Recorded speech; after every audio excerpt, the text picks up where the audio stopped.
choạc trăng dài hơi đô he Christmas đón chiều xì lung ở quê mi dia de y lom trăng xì Bethlehem a căn khăm tu ở choạc trăng tin in tông lâu khuất xì gian đại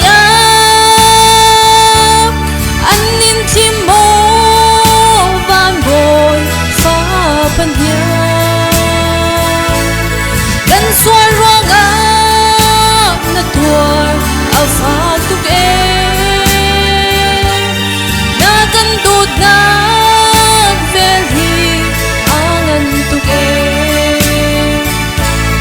dam hu sak tu chuang van ar fi lom na du chun an chuai na kha sung twa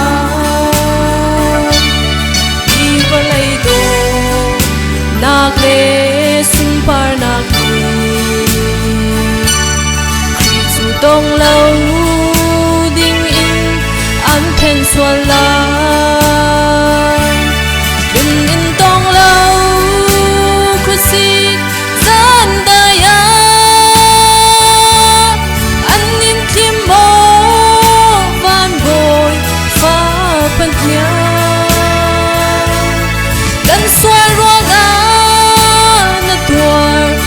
phá tuk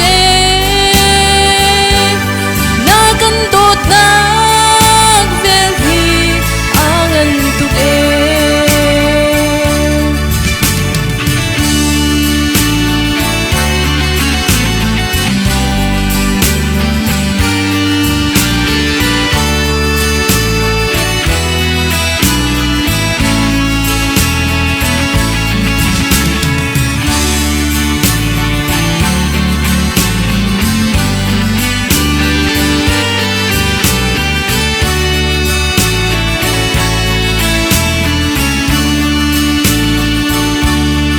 alian ngang big fa pa